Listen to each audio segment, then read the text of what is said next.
완성이라는 표현을 쓰기도 하고 구원의 때라는 표현을 쓰기도 하고 예수 그리스도의 재림이라는 표현을 쓰기도 합니다. 서로 조금 다른 표현이지만 이 모든 표현이 나타내는 그 시기는 이 세상의 마지막 때를 이야기하는 거죠.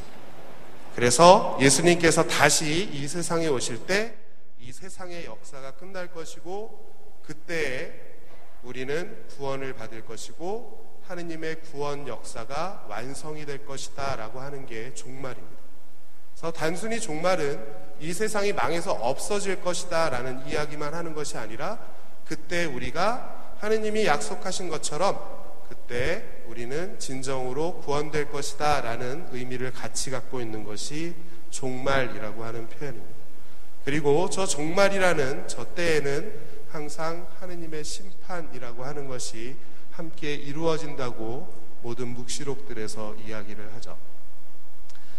자, 이렇게 환시를 통해서 나타난 하느님의 계시를 우리에게 전해주고 그리고 초자연적인 하늘에 대한 아니면 천사들에 대한 그런 묘사가 있고 세상의 종말에 대해서 이야기하는 책이 묵시록입니다.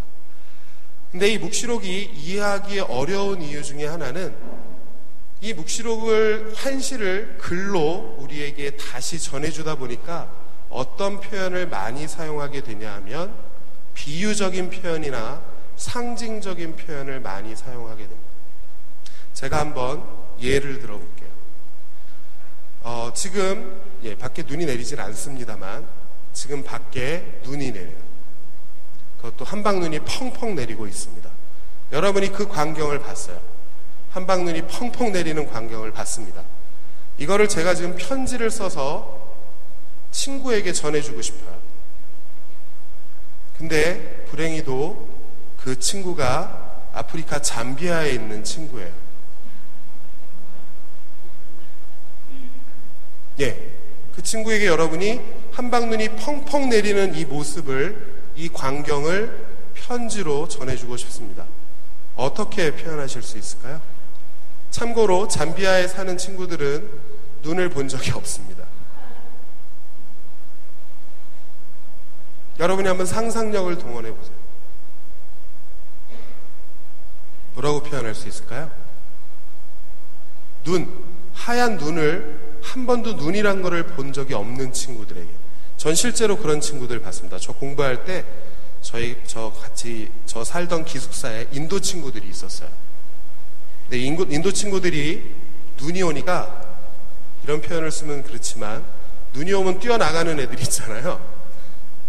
마치 강아지들처럼 너무 좋아가지고 눈을 처음 본다고 이야기하면서 그런 광경을 봤었습니다. 여러분이 잠비아가 어딘지 정확히 모르겠지만 하여튼 덥고 아프리카에 있는 나라입니다. 그 사람들한테 여러분이 눈이 내린다는 걸 설명할 수 있을까요? 눈이 뭐같이 생겼나요?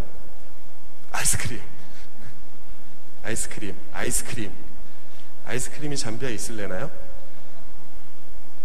그냥 제 생각엔 마치 누가 저 2층에서 양털을 이렇게 선풍기 같은 데 날린다던가 저는 그런 모습이 가장 먼저 생각이 납니다.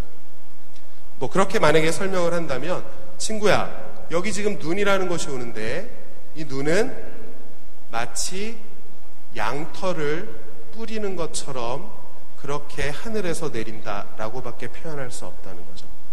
제가 사용한 방금 말씀드린 이 표현 안에는 비유가 하나 들어가 있습니다. 양털처럼 이 비유인 거죠. 왜냐하면 눈이라는 것을 본 적이 없는 사람들에게는 그 사람이 알고 있는 다른 표현을 통해서 이것을 나타낼 수밖에 없다는 거죠. 그런 것들을 우리는 비유적인 표현 또는 상징적인 표현이라고 이야기합니다. 자, 이런 용어가 요한묵시록에는 많이 포함이 되어 있기 때문에 그래서 사실 이해하기가 쉽지가 않습니다. 왜냐하면 요한묵시록은 100년경에 쓰여진 책으로 보통 생각을 합니다. 그러니까 2000년 훨씬 전에 어디에서 쓰여졌냐 하면 소아시아라고 하는 지금 터키라는 나라가 자리하고 있는 그곳에서 쓰여진 책이에요. 여기에는 벌써 지금 우리와는 2000년의 시간 차이가 있습니다. 그리고 우리와는 생소한 소아시아라고 하는 문화를 가지고 있던 나라이죠. 그렇기 때문에 그 당시에 거기 그 장소에서 쓰여진 글을 지금 2000년 후에 한국이라는 나라에서 읽는 우리들은 이해하기에 조금 어려울 수밖에 없습니다. 자, 그래서 이 상징을 사실 어떻게 이해하느냐에 따라서 요한묵시록이라고 하는 책은 굉장히 많이 차이가 날 수밖에 없습니다. 자, 그래서 그 상징에 대해서 조금 더 자세하게 살펴보도록 하겠습니다. 자, 우선 요한묵시록 안에는 자연과 관련된 상징들이 등장을 합니다. 그 중에 하나는 하늘입니다. 이거는 뭐 지금 우리도 마찬가지죠. 우리는 하늘이라는 표현을 통해서 대개 두 가지를 나타낼 수가 있습니다. 첫 번째는 그냥 하늘이에요. 우리가 바라보는 하늘. 그리고 두 번째는 어떤 초월적인 것을 나타낼 때 하늘이라는 표현을 사용한다는 거죠. 요한묵시록도 마찬가지로 하늘이라는 표현을 두 가지의 의미로 사용을 합니다. 하나는 일반적인 하늘입니다. 그리고 당시의 사람들의 생각에서는 이 세상을 하느님이 창조하실 때 만들어 놓은 궁창이라고 생각을 했습니다. 왜냐하면 여러분이 창세기 1장을 읽어보시면 하느님이 물을 막아서 그곳을 궁창이라고 표현을 했습니다. 그것이 하늘이에요. 그래서 아마 당시의 사람들은 우리가 보는 파란 하늘빛이 물의 색깔로 드러나는 것이라고 생각을 했던 것 같습니다. 어쨌거나 창조의 이야기의 근거에서 보면 그것은 궁창이라고 할 수 있고 그것이 우리가 지금 부르는 하늘입니다. 자, 또 하나는 하늘이라는 표현을 통해서 하느님이 계신 곳을 나타냅니다. 그래서 이 세상과는 다른 초월적인 그런 의미에서 하느님이 계시는 하늘이라는 표현을 사용하고 있다는 거죠. 또 별이라는 표현도 두 가지로 표현을 합니다. 우선 별은 창조 이야기에 보면 반짝거리는 빛을 내는 물체라고 되어 있습니다. 그래서 뭐 서울에서는 사실 밤에 별이 잘 보이지 않지만 하늘에 반짝이는 그 물체, 일반적인 의미의 별인 거죠. 그 별을 의미하기도 하지만 또는 비유적인 의미로 예수님은 빛나는 샛별이다 라고 표현을 함으로 해서 비유적인 의미로도 사용을 하기도 합니다. 또 이것은 요한묵시록에서만 표현되는 것은 아니지만 구약 성경에서도 마찬가지이고 요한묵시록에서도 마찬가지이고 많은 경우에 천둥과 번개는 하느님의 목소리를 나타내는 데 사용이 됩니다. 그래서 하느님의 목소리는 천둥 소리와 같았고 뭐 이런 식으로 표현을 하게 된다는 거죠. 저 뒤에 계신 분들도 그림이 잘 보이는지는 모르겠지만 이 그림이 창세기 1장에 나오는 하느님이 이 세상을 창조하셨다라고 하는 내용에 따라서 그린 그림입니다. 그래서 보시면 알겠지만 이렇게 세상을 온통 물이 감싸고 있습니다.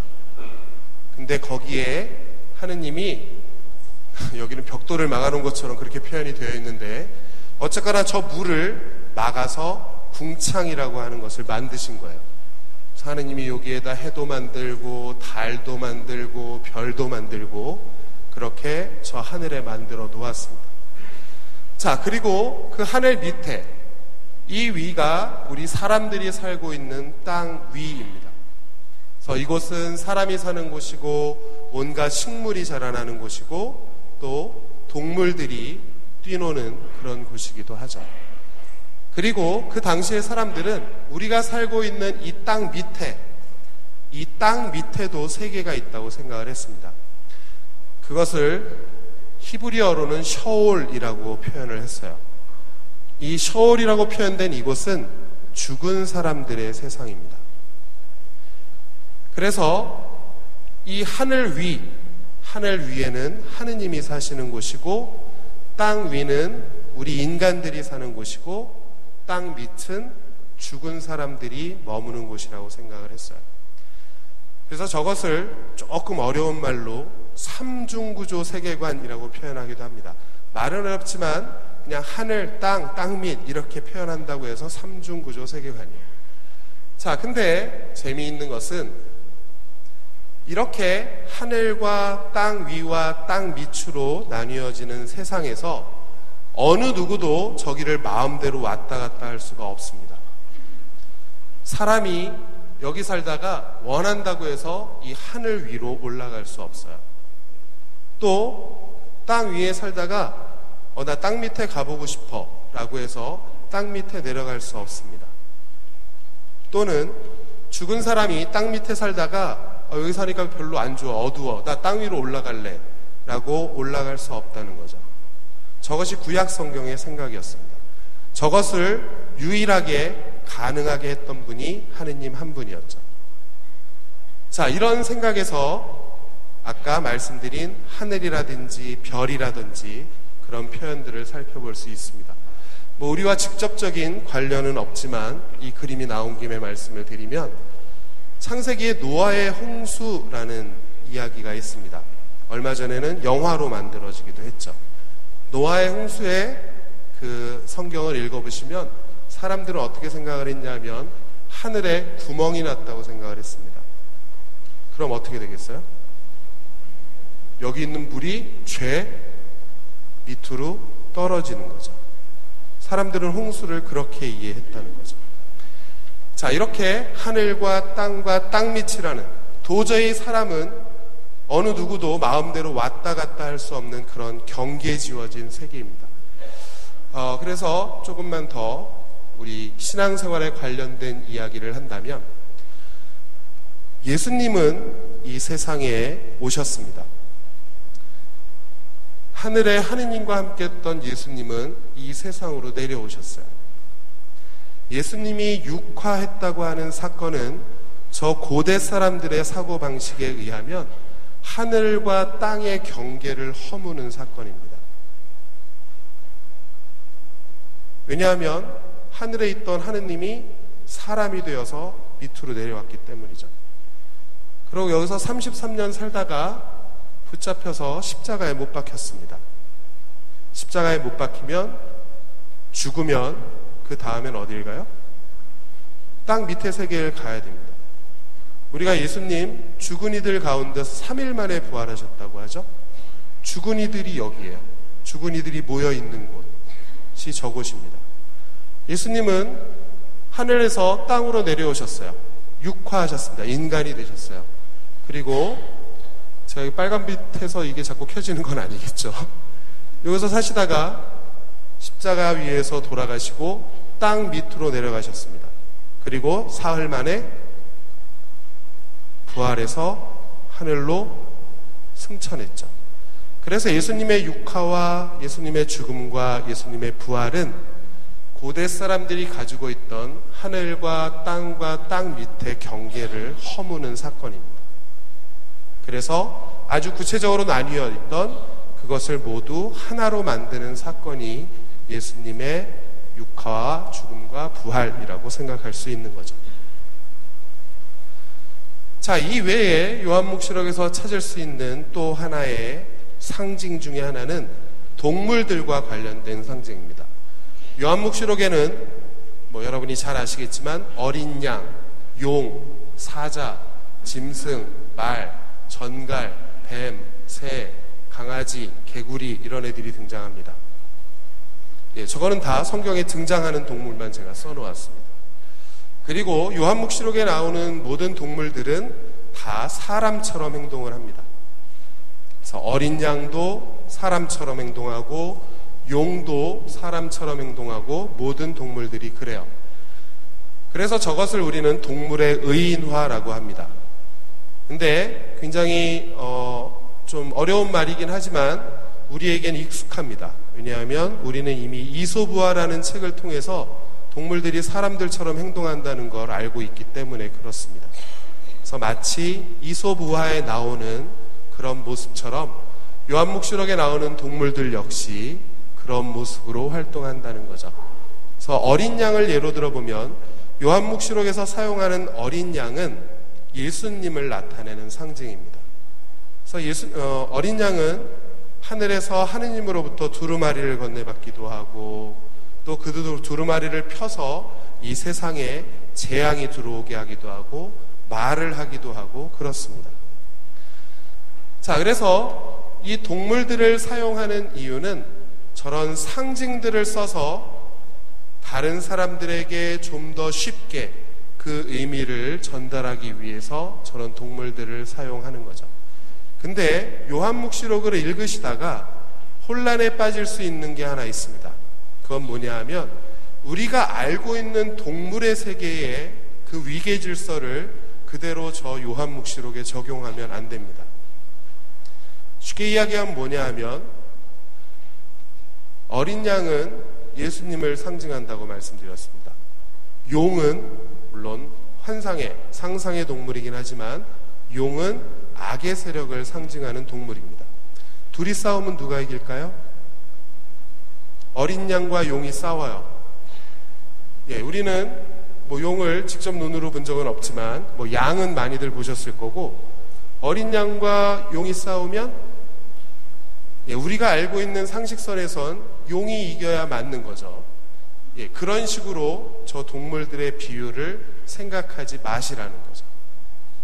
그래서 어린 양이라고 해서 용한테 맨날 지고 그런 내용은 안 나오죠. 사자한테 잡아먹히고 그럴 일은 없습니다. 그래서 우리가 현실 세계에서 알고 있는 그 동물의 의미와 저 상징에서 사용된 동물의 의미는 조금 다를 수 있다는 것을 염두에 두실 필요가 있는 거죠. 그 다음에 요한묵시록에서 많이 사용하는 상징 중에 하나는 색깔입니다. 이 색깔은 환시를 아주 활기차게 해주는, 역동적으로 해주는 역할을 합니다. 쉽게 얘기하면 여러분들이 흑백 영화 보시는 거와 칼라 영화 보시는 거와의 차이라고 생각을 하시면 되죠.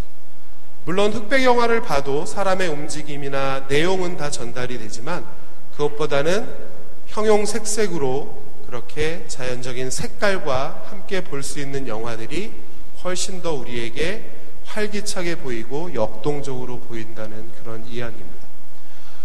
우선 요한묵시록에서는 흰색을 많이 이야기합니다. 어떤 식으로 이야기하냐 하면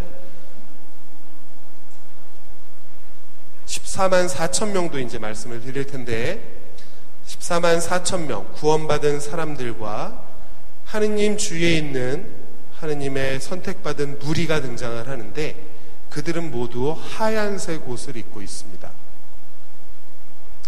그리고 순교자들은 요한묵시록에서 어떻게 표현을 하냐 하면 자기 옷을 피에 빨아서 하얗게 만든 사람들이라고 표현을 합니다.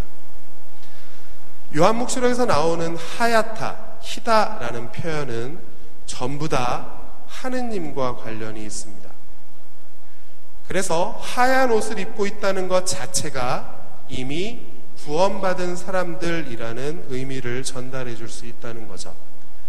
그래서 흰색은 요한묵시록이 나타내는 흰색은 그냥 하얀색이기보다는 찬란하게 빛나는 그런 색깔을 의미하는데 이 색을 통해서 하느님의 초월이나 천상을, 하늘을 나타내는 데 사용하고 있습니다. 이번 주 주일날 복음이 아마도 예수님의 거룩한 변모일 거예요. 예수님께서 타볼산의 산에 오르셔서 옷이 하얗게 빛나고 눈부시게 빛났다라고 하는 그 이미지와 같습니다. 왜냐하면 이번 주 주일에 나오는 그 복음은 예수님이 하느님이라고 하는 것을, 예수님의 신성을 강조해주는 표현인데 그거와 똑같이 요한묵시록 안에서 사용하는 흰색 역시 마찬가지입니다. 또 요한묵시록에서는 붉은색도 많이 등장을 합니다. 붉은색은 많은 경우에 우리도 지금 그렇게 표현하는 것처럼 피와 관련된 색깔입니다. 그래서 아까 말씀드린 것처럼 용이라고 하는 악의 세력을 상징하는 용은 붉은 용이라고 소개가 되는데, 저 붉은 용이라는 이미지를 통해서, 저 색깔을 통해서 무엇을 우리에게 전해주고자 하는가? 그것은 사람들을 죽인다는 이미지를 전해줍니다. 그래서 사람들의 피가 몸에 배어있는 그런 모습을 연상시킨다는 거죠. 그리고 또 자주는 아니지만 녹색도 표현이 되는데, 녹색은 당시에 죽음을 나타내는 색깔이었습니다. 저희는 죽음을 나타내는 색깔로 주로 검정색을 많이 쓰죠. 근데 저도 처음에 이해가 안 돼서, 왜 녹색이, 우리는 다 녹색 좋다고 그러는데 왜 녹색을 죽음의 상징으로 쓰는가 했는데, 당시의 사람들은 사람이 죽으면 사체가, 피가 이제 없어지면서 보이는 그 약간 뭐라고 표현해야 될까요? 이 표현을 잘해야 되는 거라 약간 퍼렇게 살같이 변하는 그런 모습에서 녹색을 죽음의 상징으로 사용을 했다고 합니다. 자, 이런 식으로 저런 색깔 하나도 그냥 어떤 사실을 표현해 주는 것이기보다는 상징적인 그런 의미들을 담고 있다는 거죠. 예, 저 가까이 안 계신 분들은 잘 아마 구분하기가 어려우실 텐데, 이것은 듀러라는 작가가 요한묵시록 6장에 나오는 말탄 기사들이라는 장면을 이렇게 판화에 조각을 한 작품입니다. 그래서 제가 지금 뭘 보여드리려고 이걸 하냐 하면, 이런 흑백으로 된 그림과 이런 칼라로 된 그림은 우리가 볼 때 이미 시각적으로 차이가 있다는 거죠. 그래서 저자는 자기가 본 그 환시를 우리에게 생생하게 전해주기 위해서 굉장히 많은 색깔들을 표현을 한다는 겁니다. 이 그림과 이 판화와 이 그림은 같은 장면을, 성경의 같은 구절을 가지고 서로 다른 두 작가가 그린 그림입니다. 네, 그래서 여기도 보면 저 중간에 좀 작게 보이기는 하지만, 예, 여기 말탄 4명 나오죠? 예. 그리고 요분은 바오로 사도입니다. 예, 이 작가는 그냥 이렇게 생각을 한 것 같아요. 그리고 여기 보이는 이 뒷모습의 아름다운 여인은 카타리나 성녀인데, 카타리나 성녀의 전설과 요한묵시록 6장에 나오는 말탄 기사들, 그리고 바오로 사도를 저렇게 한꺼번에 표현해 놓은 그림입니다. 예, 요게 좀 이제 자세히 보시라고 해놓은 그림이고, 저런 색깔들이 이미 어떤 상징적인 의미를 나타낸다라고 볼 수 있다는 거죠. 자, 그 다음에 우리가 가장 관심 있게 보아야 될, 그리고 또 요한묵시록에서 특별히 굉장히 많이 표현하는 것 중에 하나가 숫자와 관련된 상징입니다. 어떤 학자는 이 숫자와 관련된 상징에 대해서 이야기하면서 이런 표현을 썼습니다. 숫자라는 상징을 이해하는 것은 요한묵시록에 대해서 잘못된 해석을 피하는 데 필수적이다라고 표현을 했습니다. 그래서 저 숫자에 대한 상징을 아는 것이 요한묵시록을 바르게 이해할 수 있는 하나의 척도라고 표현을 한 거죠. 자, 우선 요한묵시록 안에서 사용되는 숫자들을 보면 제일 먼저 살펴볼 수 있는 것은 3입니다. 우리 지금도 3은 뭘 나타내나요? 삼위일체요? 예, 여러분들은 신앙이 아주 훌륭하십니다. 저는 3 하면 제일 먼저 3, 3번 이런 게 생각이 나는데, 예, 삼위일체가 생각나시는군요. 예, 맞습니다. 삼위일체. 또 아까도 말씀드렸지만 예수님께서는 죽은 이들 가운데서 사흘날 부활했다고 이야기하죠. 자, 이 모든 것들은 3이라는 숫자와 관련이 되어 있는데, 고대의 사람들은 이 3이라는 숫자를 완성을 나타내는 숫자라고 생각을 했습니다. 왜 그런가 하면 아마도 당시의 사람들은 우리가 시간과 공간을 구분할 때 보통 이렇게 구분합니다. 시간은 과거, 현재, 미래. 공간은 위, 여기, 아래. 아까 그 삼중 구조라는 것에서 마찬가지죠. 그리고 또는 앞에, 여기에, 뒤에.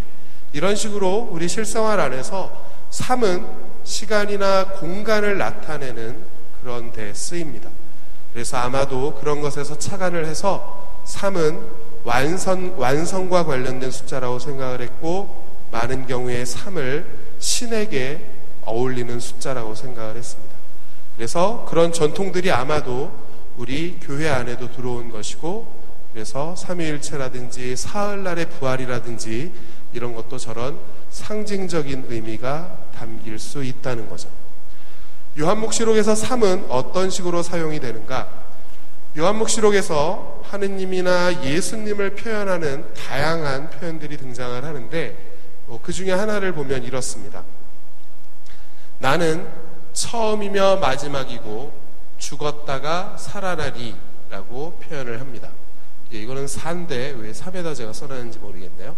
그 다음에 보면 나는 알파요 오메가이고 처음이며 마지막이고 시작이며 마침이다, 이런 표현이 등장을 하는데, 여기에 어디 3이 들어있나요?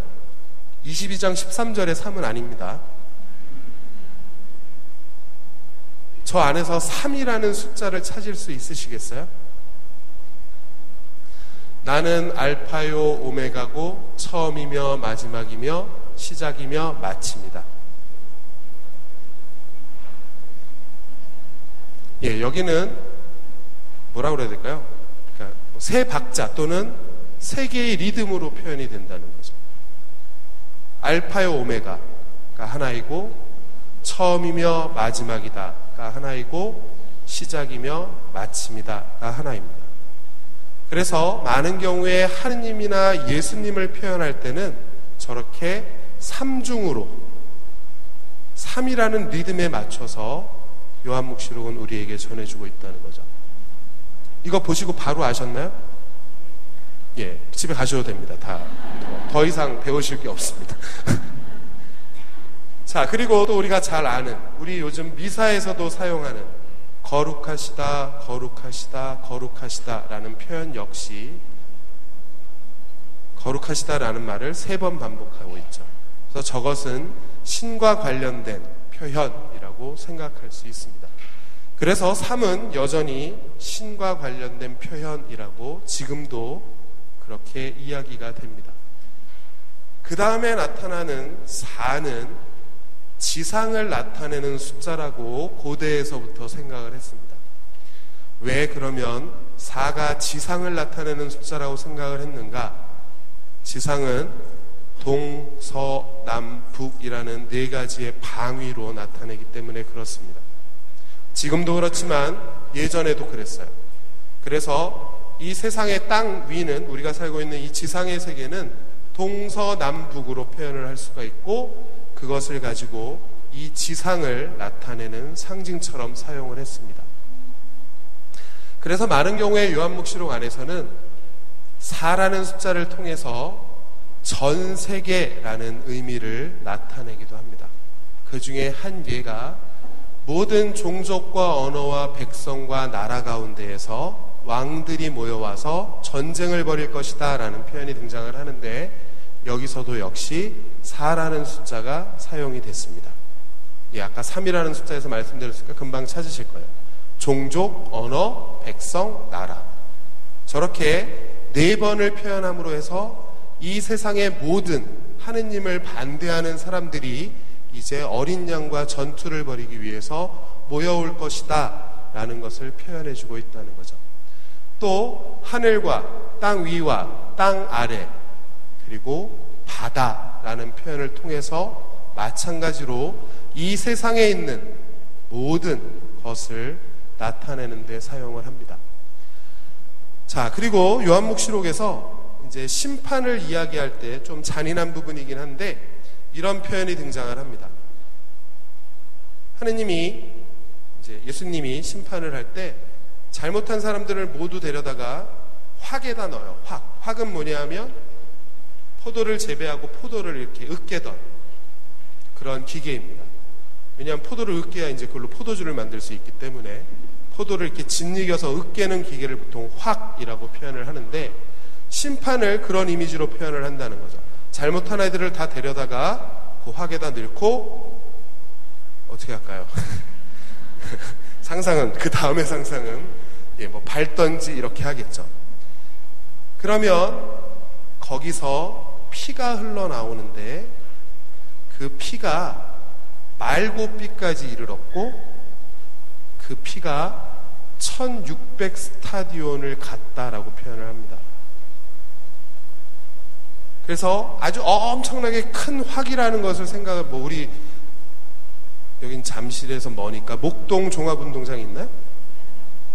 목동 운동장? 네, 목동 운동장에다가 그걸 확이라고 생각하고 거기에 잘못한 사람들을 집어넣고 하느님이 심판을 내리는 거죠. 그러면 그 피가 말고삐까지 높이가 이루고 그 피가 1600 스타디온을 흘러갔다라고 이야기를 합니다. 1600 스타디온은 지금으로 계산하면 300km 정도 됩니다. 예, 물론 과장법이죠. 과장법인데 저 1600이라는 숫자에는 상징적인 의미가 담겨 있다는 거죠. 저 1600은 4 곱하기 4 곱하기 100 이렇게 표현을 할 수가 있습니다. 그래서 100이라는 숫자를 좀 뺀다면 4를 두 번을 겹쳐서 쓴다는 거죠. 저것은 무엇을 나타내는 것인가?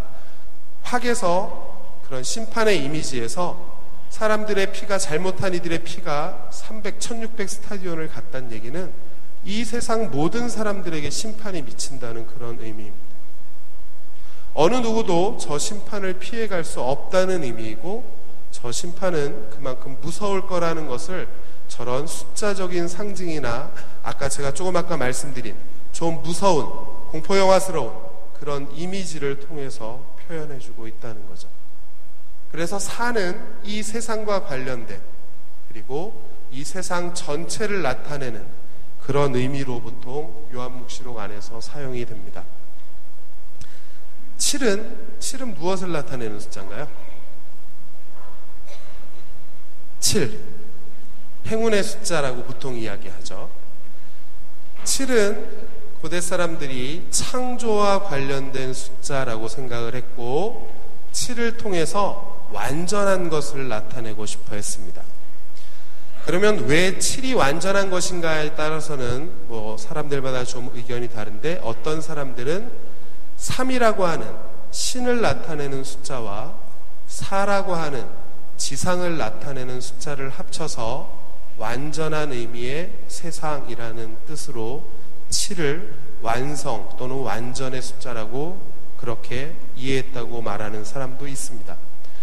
또 어떤 이들은 특별히 창세기와 관련해서 하느님께서 이 세상을 며칠 동안 창조하셨나요? 7일이요?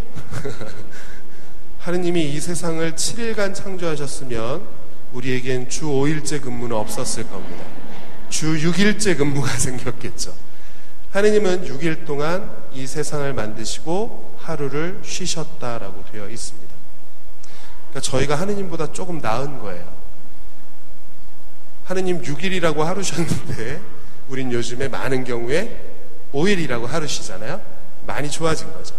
어쨌거나 자, 그래서 그런 창조와 하느님이 만드신 완전한 창조라는 의미에서 창조에 사용된 그 7이라는 숫자를 갖다가 썼다고 말하는 사람도 있습니다. 전자가 되었건 후자가 되었건 어떤 경우이건 7은 완전을 나타내는 숫자입니다. 요한묵시록은 크게 나누면 두 개의 이야기로 되어 있습니다. 하나는 요한묵시록 2장과 3장에 나오는 7 교회에 보낸 편지라는 부분입니다. 아주 짤막짤막한 편지들이 7개가 담겨 있어요. 그래서 소아시아에 있는 7개의 도시에 이 편지를 써 보내라는 그 말씀을 듣고 이 요한묵시록 저자는 그 7 교회에 편지를 써 보냅니다. 그래서 여러분들이 마치 바오로 서간을 읽는 것처럼 그 부분은 쉽게 읽으실 수가 있습니다. 또 4장 1절부터 22장 마지막까지는 전체가 환시로 되어 있는 부분입니다. 근데 이 환시로 되어 있는 부분에는 크게 나누면 3가지의 환시가 들어 있습니다.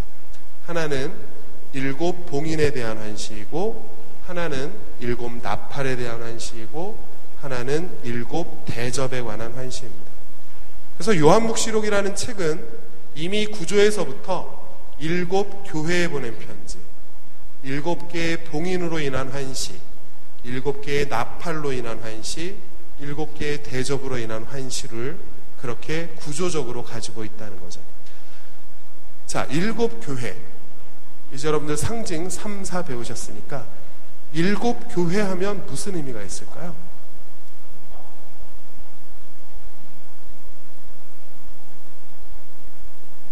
예, 저는 오늘 강의하고 집에 가지만 집에 가셔서 성경을 읽는 분은 여러분들이시기 때문에 예, 일곱 교회 하면 7이라는 게 꼭 하나 둘 셋 넷 다섯 일곱 이런 우리가 세는 숫자만이 아니라 상징적인 의미가 있다고 하니까 그러면 일곱 교회는 뭘까요? 그쵸? 모든 교회를 의미합니다. 예, 진짜 페르가몬, 티아티라 이런 그 도시에 있는 교회를 지칭하는 게 아니라 소아시아의 일곱 교회라는 표현은 소아시아의 모든 교회라는 표현과 똑같습니다. 그리고 지금은 모든 교회를 이야기하는 그런 상징으로 볼 수 있다는 거죠. 예, 훌륭하십니다. 그러면 한 번만 더 질문을 해볼게요. 일곱 개의 봉인과 나팔과 대접은 저 세 가지의 종류들은 다 재앙을 의미합니다. 봉인을 하나 뗄 때마다 이 세상에 재앙이 하나씩 들어와요. 그리고 천사가 나팔을 한번 불 때마다 마찬가지로 이 세상에 재앙이 하나씩 들어옵니다. 그리고 천사가 하늘에서 대접을 쏟을 때마다 마치 물이 쏟아지듯이 이 세상으로 재앙이 하나씩 들어오는데 일곱 개의 봉인으로 인한 재앙보다 나팔의 재앙이 훨씬 더 크고 무섭습니다. 그리고 그 전에 것보다 대접으로 인한 재앙이 훨씬 더 크고 무서워요. 그러면 일곱 대접으로 인한 재앙이라는 표현 안에는 어떤 상징적인 의미가 있을까요?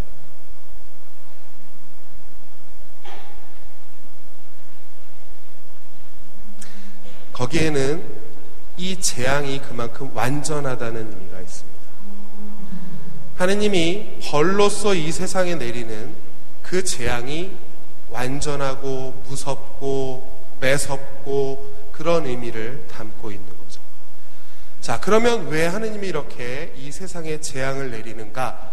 그것은 조금 이따가 말씀을 드리겠습니다. 자, 그래서 소아시아 일곱 교회에 보낸 편지 역시 마찬가지로 모든 교회를 나타내는 것이고 어린 양을 표현할 때 일곱 눈을 가졌다고 표현을 합니다. 그래서 저것은 우리가 흔히 이야기하는 예수님 또는 하느님의 전지전능함을 나타내는 표현입니다. 그래서 완전한 눈을 가진, 그래서 모든 것을 꿰뚫어 볼 수 있는 그런 의미를 담고 있는 표현이라는 거죠. 자, 그리고 요한묵시록에는 3과 2분의 1, 일곱의 반에 해당되는 3과 2분의 1이라는 숫자도 등장을 합니다. 이것은 7이라는 숫자가 완전을 나타내는 숫자이기 때문에 3의 반이라고 하는 것은, 일곱의 반이라고 하는 숫자는 불완전한 것을 의미합니다. 그래서 요한묵시록에 보시면 악마의 세력들이 42달 동안 거룩한 도성을 침탈할 것이라고 예언합니다. 여기서 말하는 42달은 3년 반이죠. 저거는 무슨 의미가 있을까요?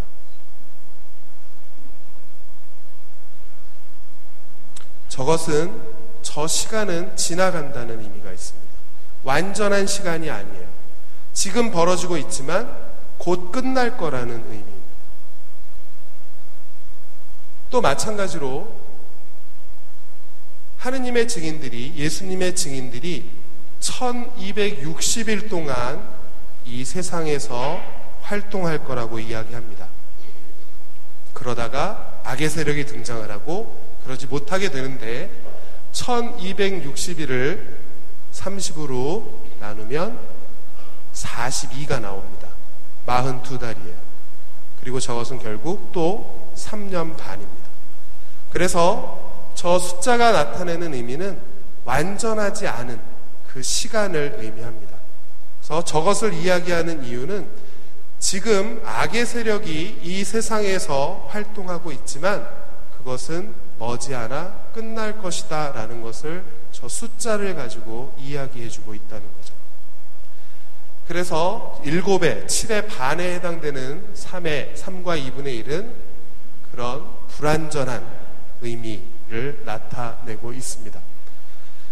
그 다음에 많이 사용되는, 그리고 우리 성경 안에서도 굉장히 많이 사용되는 숫자 중에 하나는 12입니다. 12라는 숫자는 아마도 사람들이 하늘에서 본 12개의 별자리로부터 그 의미를 따왔을 것으로 생각합니다. 그래서 12는 총체적인 의미를 가지고 있습니다. 그래서 우리가 잘 아는 야곱과 그의 12아들, 그리고 이제 그것이 나중에 이스라엘과 12부족이 되죠. 이스라엘과 12부족은 저 12부족이라는 표현은 실제로 12개의 부족을 의미하기도 하지만 또 한편으로는 이스라엘 사람들 모두를 의미하는 표현입니다. 또 그것을 그대로 신약 성경에서는 12 사도라고 표현을 하죠. 그래서 예수님이 돌아가실 때, 이제 사순식이니까 예수님께서 돌아가실 때 이스카리옷 사람 유다라는 제자가 예수님을 팔아 넘겼습니다. 그래서 예수님은 붙잡히고 십자가에 매달리게 되죠. 그것을 본 이 유다는 자기가 참 멍청한 짓을 했구나 생각을 하고 자기에게 돈을 준 사람들을 찾아갑니다. 고위 성직자를 찾아가서 내가 이 돈을 다시 줄 테니까 지금 잡아놓고 있는 예수를 풀어달라고 이야기하죠. 풀어줄까요? 예, 어느 누구도 풀어주지 않죠. 그러자 마테오복음에 의하면 유다는 자기가 받은 은전 30냥을 남몰래 성전에 던져버리고 그리고 나가서 목매달아 죽었다고 합니다. 12명의 12제자 중에 한 명인 유다는 스스로 목숨을 끊었습니다. 그리고 예수님이 부활하시고 새로운 공동체가 시작이 되고 이제 활기롭게 생활을 해나가면서 예수님 부활 이후에 제자들이 가장 먼저 한 일이 무엇인가? 마티아 사도를 뽑는 거였어요. 한 자리가 빈 11명이었던 사도들 자리에 마티아 사도를 뽑는 것이 가장 먼저 한 일이었습니다. 왜요? 상징적인 의미가 있기 때문에 그렇습니다. 그래서 12이라고 하는 것은 구약 성경에서는 하느님의 백성 전체를 나타내는 것이라면 신약 성경 안에서는 예수님을 믿는 사람들 전체를 나타내는 그런 의미가 있습니다. 요한묵시록은 12라는 숫자를 굉장히 사랑합니다. 그래서 여러분들이 뒤로 가면 갈수록 요한묵시록의 뒷부분 21장, 22장에서는 그런 표현들을 많이 접하시게 되는데, 우선 요한묵시록 마지막에 표현되는 것은 새로운 도성입니다. 이제 종말이 왔어요. 모든 사람이 심판이 끝났어요. 그리고 우리가 이야기하는 이상적인 새로운 도시에 대해서 요한묵시록은 이야기합니다. 우선 그 도시는 12개의 성문을 가지고 있는 도시인데 그 12개의 성문을 12명의 천사가 지키고 있다라고 표현을 합니다. 또 그 각 성문에 12명의 사도의 이름이 적혀 있다라고 표현합니다. 또 이 거룩한 도성은 종말 이후에 보게 될 이 거룩한 도성은 1200 스타디온의 정육면체라고 표현을 합니다. 정육면체는 표현 안 하는데요. 가로와 세로와 높이가 1200 스타디온이라고 해요. 이 정육면체는 고대 사회 안에서 가장 완전한 도형으로 생각했던 도형입니다. 어쨌거나 저기에도 12라고 하는 숫자가 사용되는 거죠. 자, 그리고 이 도시를 이렇게 받치고 있는 초석이 있는데 이 초석은 12개의 보석으로 장식이 되어 있다라고 요한묵시록은 설명을 합니다.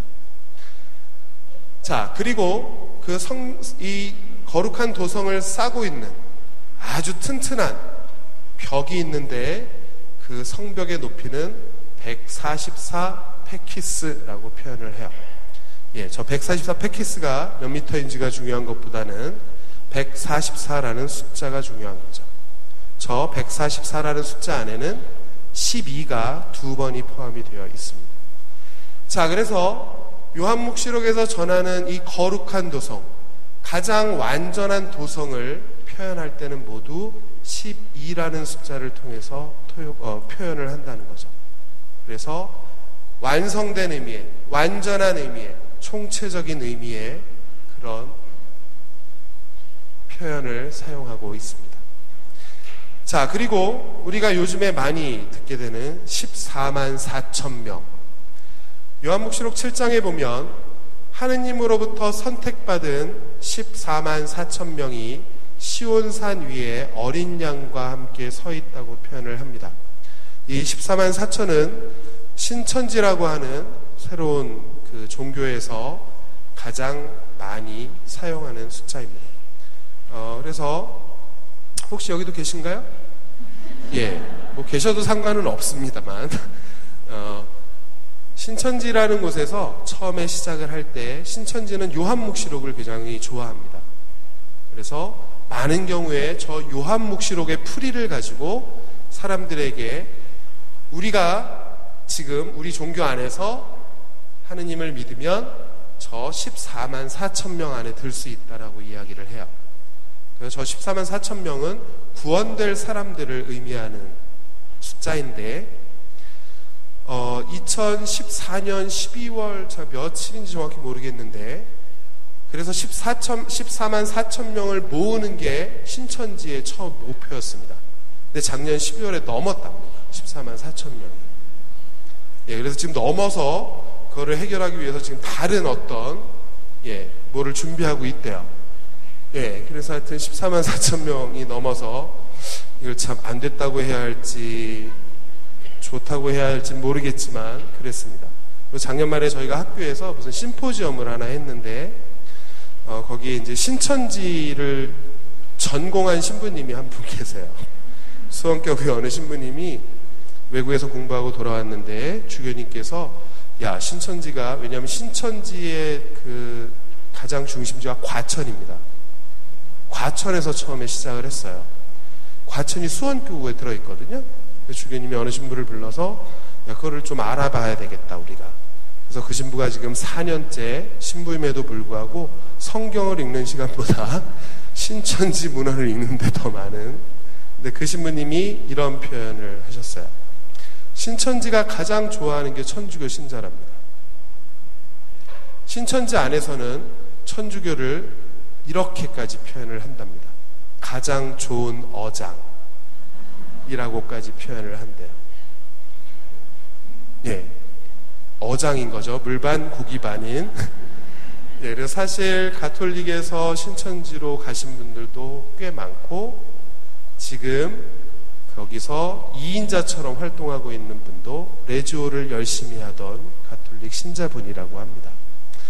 그래서 이제 저희가 그런 심포지움을 이제 요한묵시록을 하고 이제 그런 심포지움을 하면서 저희끼리 이제 그런 질문을 던졌어요. 왜냐하면 그런 신흥 종교들이 가지고 있는 교리는 이렇게 표현하면 좀 그들한테 미안하긴 하지만 너무 허접합니다. 너무 체계가 없어요. 그래서 아니 도대체 이런 교리를 믿고 누가 저런 종교에 갈까 생각할 정도로 너무 체계도 없고 말도 안 되는 그런 내용을 담고 있습니다. 그러면 왜 우리 천주교 신자들이 그런 말도 안 되는 교리를 듣고 왜 글로 갈까? 왜 갈까요? 그때 저희가 내린 답은 그거였습니다. 많은 분들이 더 따뜻함을 원한다는 거죠. 종교 생활을 하면서 주임시님 계셔서 죄송하긴 하지만 한 번이라도 더 주임시님 만나고 싶고 나 힘들 때 우리 신부님이 와서 위로해 줬으면 좋겠고 그런 마음을 다 가지고 있다는 거예요. 근데 우리가 그것을 다 하지 못할 때 저 사람들은 그걸 조직적으로 해준다고 합니다. 조직적으로 해준대요. 누가 힘들면 조를 짜서 매일 전화해 주는 거예요. 그런 사랑에 메마른 사람들이 쉽게, 그 사람들한테는 교리가 중요하지 않다는 거죠. 그런 사람들이 쉽게 그런 유혹에 빠지는 경우가 많다고 하고, 그래서 이제 하여튼 그 심포지엄의 마지막의 결론은 우리가 더 열심히 해야 되겠다, 이런 것이 결론이었습니다. 어쨌거나 저 14만 4천이라는 숫자는 12를 2번 사용한 숫자입니다. 그리고 거기에 1000이라는 숫자를 곱한 숫자죠. 저 14만 4천 명은 하나, 둘, 셋, 넷, 14만 4천 명을 의미하는 게 아닙니다. 저것은 믿는 사람들 전체를 이야기하는 숫자입니다. 그래서 그 종교에서 이야기하는 것처럼 14만 4천 명이 되면 종말이 오는 것이 아니라 종말 때에 하느님을 믿고 예수님을 따르는 모든 사람들이 구원받을 것이다 라고 하는 환시가 저 14만 4천 명의 환시라는 거죠. 자, 그래서 저 12 곱하기 12라고 하는 10이라는 2번 쓰인 저 숫자는 어떤 사람들은 이스라엘 12지파를 나타내고 그 다음에 12는 각 지파의 완전함을 나타내는 의미라고 하기도 합니다. 또 어떤 사람들은 조금 단순하게 구약의 12지파와 신약의 12사도를 나타내는 의미라고 생각을 합니다. 어떤 것을 가지고 이야기를 하건 저것이 나타내는 것은 하느님 백성 전체라는 의미입니다. 그래서 몇 명이 중요한 것이 아니라 종말 때에 끝까지 신앙을 간직하고 예수님을 따르던 이들이 구원받게 될 것이다 라는 것을 이야기하는 것이 요한묵시록이라는 책이라는 거죠. 이거는 이제 14만 4천 명에 대한 그림인데 넘어가겠습니다. 자, 요한묵시록이라는 책은 아까 처음에도 말씀을 드렸지만 환시를 글로 옮겨 놓은 책입니다. 그래서 아까 제가 흰 눈 내리는 것을 설명해 보십시오 했는데 이걸 한번 해봐야 되겠어요. 이 혹시 어딘지 아시나요? 모르시는 게 더 좋습니다. 어딘지 아시면 자, 어디 외국에 있는 한 호수입니다. 그리고 호수 가운데 아주 작은 경당이 하나 자리하고 있는데, 자, 여러분이 지금 이 그림을 보셨어요. 조금은 생소한, 자주 보지는 못한 저 그림을 만약에 여러분이 아까와 똑같은 방식으로 잠비아에 있는 친구에게 묘사를 한다고 생각을 해보십시오. 어떻게 묘사하실 수 있을까요? 우선 무엇부터 묘사할지를 찾아야 합니다. 어디부터가 좋을까요? 앞에부터 할까요? 뒤에부터 할까요? 3부터 할까요? 저 뒤에 3부터 하죠. 내가 본 저 그림에는, 저 광경에는 뒤에 마치 배경처럼 산이 이렇게 있는데 그 산도 그냥 하나의 산이 아니라 겹겹이 된, 여러 겹으로 된 산입니다. 그리고 안타깝게도 그 위에는 아까 표현하고자 했던 흰 눈으로 덮여져 있습니다. 저 눈을 표현하려면 또 어떤 비유를 써야 한다는 거죠. 양털이 쌓인 듯이, 아니면 또 하얗게 된 게 뭐가 있을까요?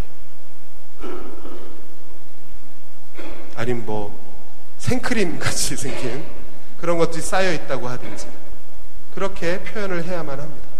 그리고 가운데 산 뒤로, 저 뒤에 아주 뾰족 솟은 무슨 봉우리 같은 것이 하나 보이는데 아주 높은 산이 그 뒤에 있습니다. 자, 그리고 그 산 앞에는 약간 들판같이 보이는 그런 곳이 존재하죠. 강 옆에 이렇게 들판처럼, 강둑이라고 하기엔 좀 넓고 들판처럼 보이는 곳이 있고, 그 안에는 이상하게실이 나무를 이렇게 모아서 이렇게 심어놓은 그런 것들도 있습니다. 그리고 그 다음에 호수에 물이 있는데 호수의 물 색깔도 사람에 따라서 표현하는 방식이 다르겠죠.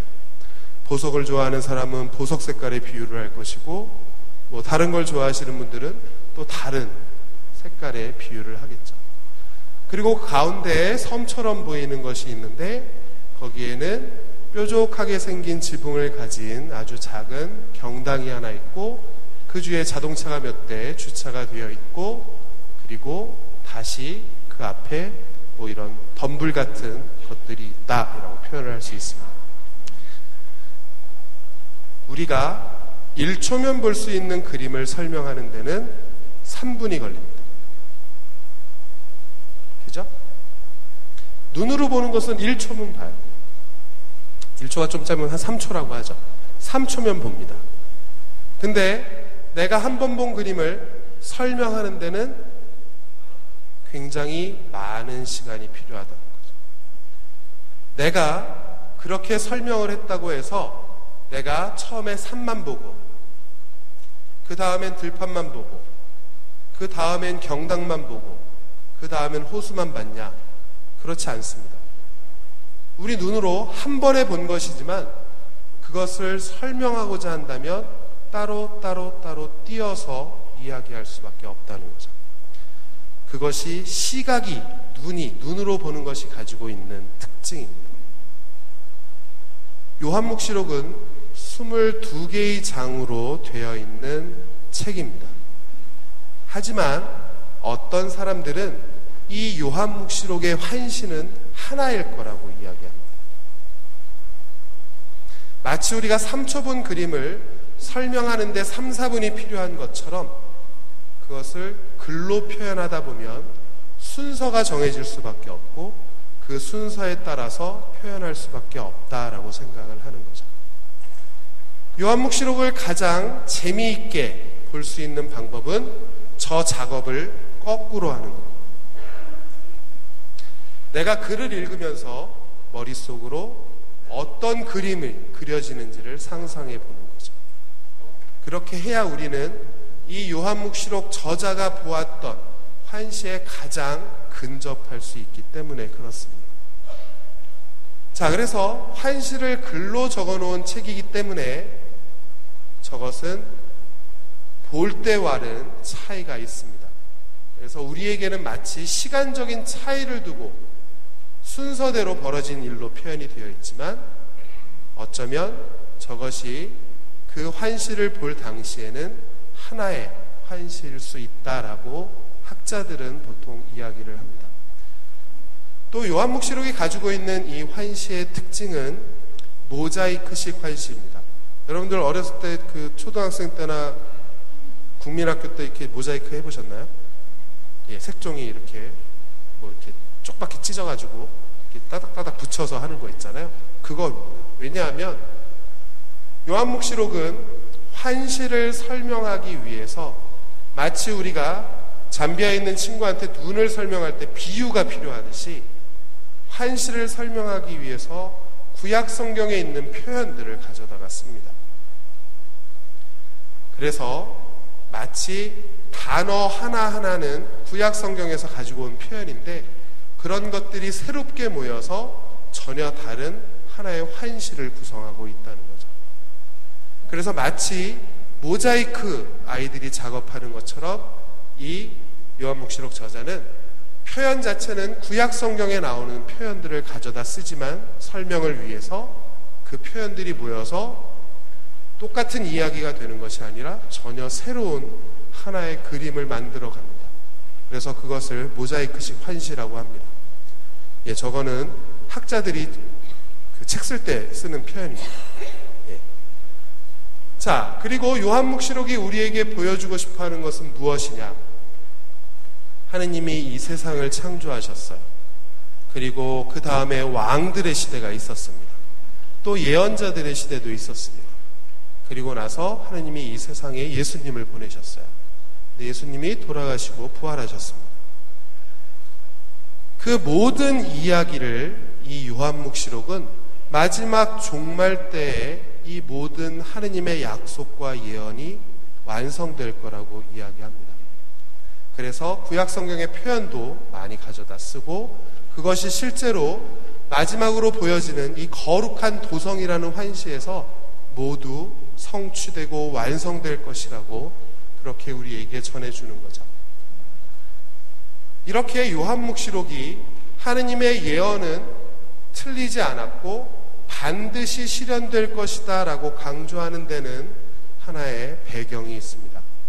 왜냐하면 2000년쯤 전에 소아시아라고 하는 지방은 박해를 받던 시기였습니다. 무엇으로 인한 박해였냐 하면 그 당시에 로마의 황제들은 자기네 황제권을 확장하기 위해서 신성화 작업을 했습니다. 그래서 황제를 신처럼 그렇게 믿게 하는 거죠.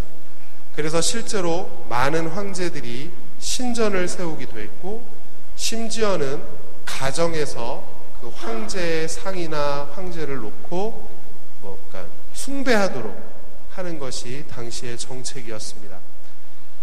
이 요한묵시록이 쓰여질 당시에도 소아시아 지방은 이런 영향에서 자유롭지 못했습니다. 그래서 로마 황제는 지속적으로 신전을 세우고 로마 황제를 숭배할 것을 강요했죠. 이것이 그리스도교에 대한 믿음을 가지고 있는 사람들과 부딪힐 수밖에 없습니다.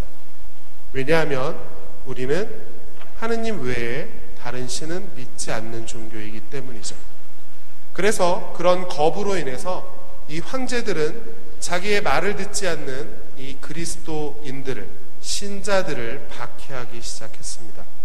그리고 요한묵시록 처음에 보면 이제 그 박해가 심해져서 하나씩 둘씩 순교자가 나오는 상황에 직면하게 되는 거죠. 그런 배경에서 쓰여진 책이 바로 요한묵시록입니다. 그래서 요한묵시록에는 두 부류의 사람들이 등장합니다. 한 부류는 14만 4천 명에 속하는, 그냥 쉽게 얘기하면 착한 사람들입니다. 한 부류는 악마의 세력에 동조하는, 쉽게 얘기하면 나쁜 사람들이죠. 요한묵시록의 재앙은 이 두 부류 중에서 누구를 향하는 재앙이냐? 나쁜 사람들을 향한 재앙입니다.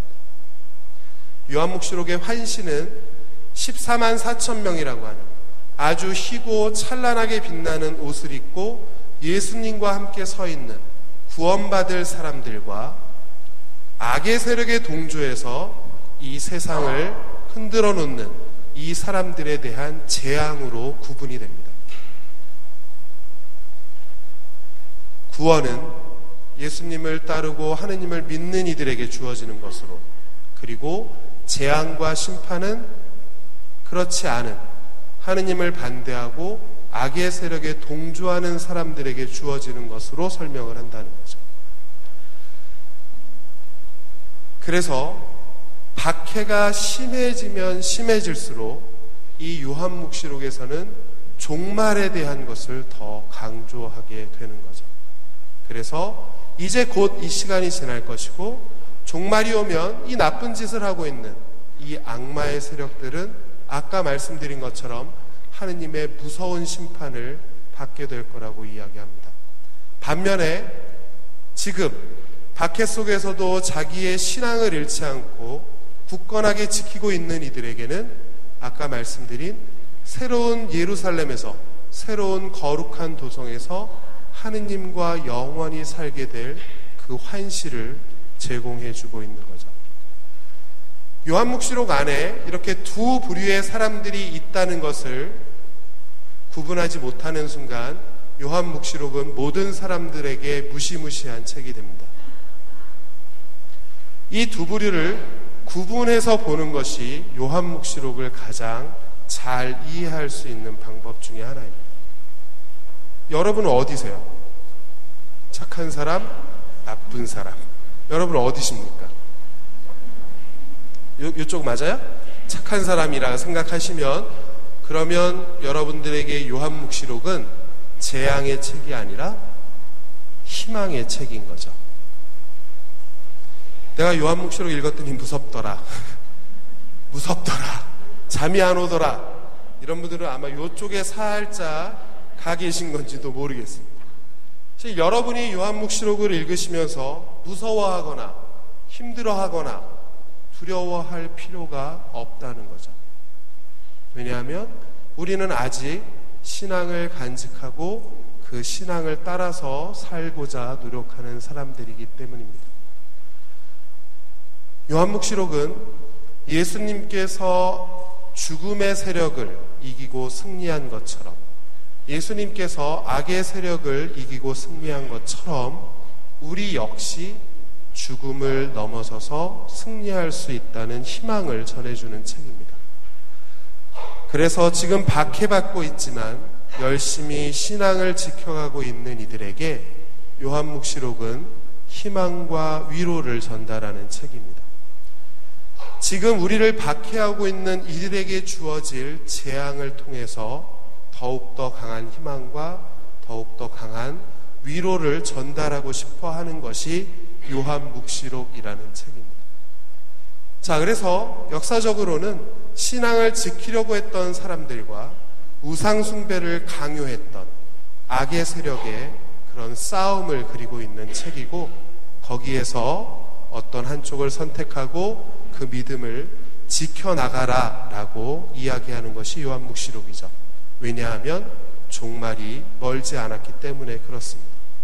이제 종말이 오면 이들은 심판을 받고 없어질 것이고 우리는 하느님과 함께 영원히 살 것이기 때문에 그것을 위해서라도 신앙을 포기하지 말라라고 꾸준히 이야기하는 것이 요한묵시록이죠.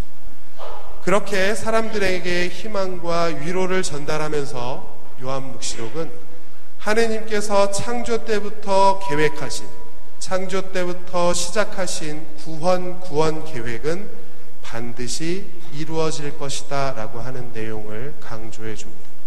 그래서 예언서에서 한 말씀들을 가져다가 아까 말씀드린 것처럼 모자이크식으로 그렇게 환시 안에 표현을 해놓았고, 그것이 마지막에 환시에 가서는 모두 다 성취되는 것으로 그렇게 이해한다는 거죠.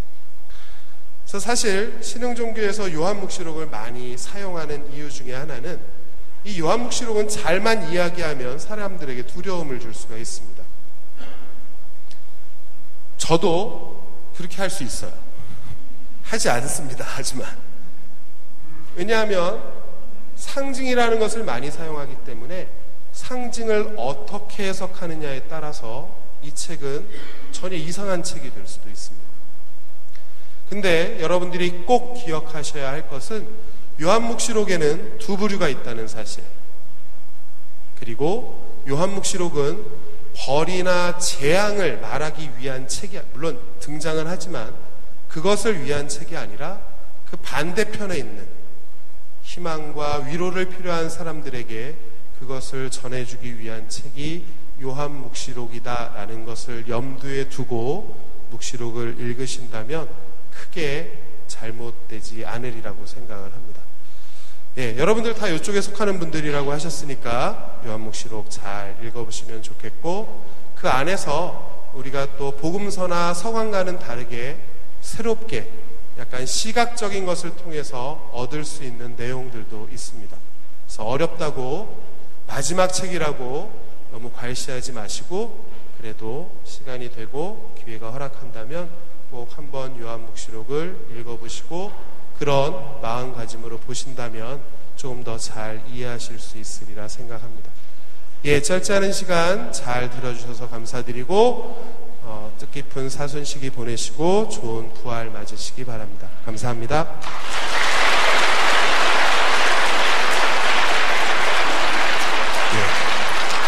사실 아까 분당주님께서 시작기도 하라는데 제가 까먹었네요. 시작기도는 안 했지만 마친 기도를 하겠습니다. 성부와 성자와 성령의 이름으로 아멘. 주님, 저희가 함께하는 이 시간들에 감사드리고 당신의 뜻을 따르려는 우리 모두에게 힘과 용기를 허락하소서. 영광이 성부와 성자와 성령께 전과 같이 이제 항상 영원히 아멘. 성부와 성자와 성령의 이름으로 아멘. 감사합니다.